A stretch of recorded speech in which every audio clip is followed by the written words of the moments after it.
place maintenant à notre page estivale qui nous emmène cette semaine dans le Morbihan. C'est précisément du côté d'Erdevenne qu'Isabelle Rittig fait escale aujourd'hui.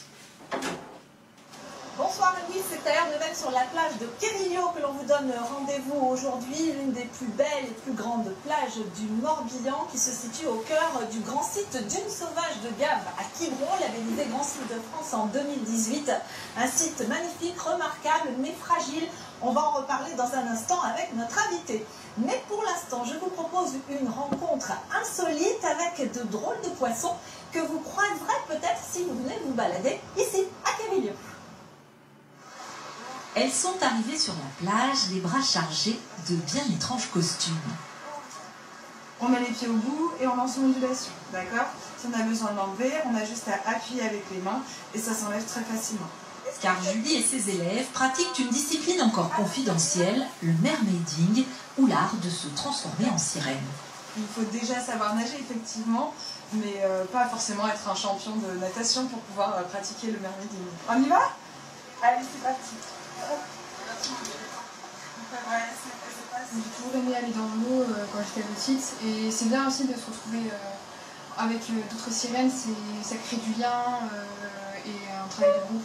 La première fois c'est un petit peu compliqué, puis après quand on le fait plusieurs fois, on le fait directement et on pense plus qu'à nager. Et si les sirènes font rêver les enfants, elles séduisent aussi les plus grands, comme Morgane. On mène vraiment l'apnée, l'exploration des fonds marins, la technique d'ondulation avec les monopalmes. Il y a plusieurs types de monopalmes aussi, donc ça peut être plus ou moins technique. Et puis parfois, voilà, l'aspect un peu plus ludique qui est drôle aussi.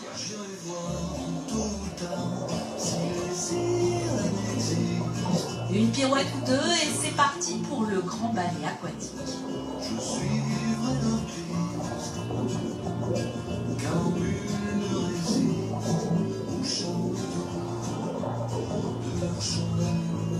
Nager les autres sirènes à côté, c'est juste incroyable et surtout en mer, en fait, on se croit vraiment dans le monde d'Ariel, c'est complètement magique.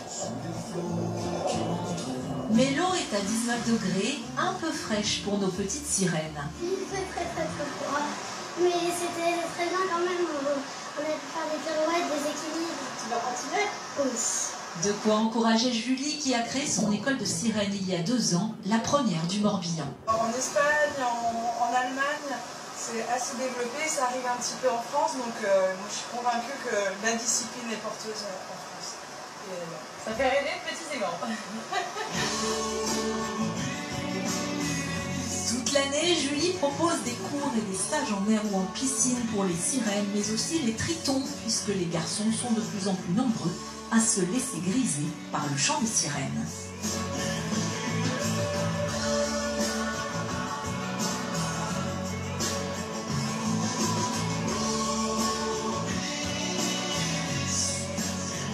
Voilà, après ce bar rafraîchissant en compagnie des sirènes, retour sur la plage de Quérillot.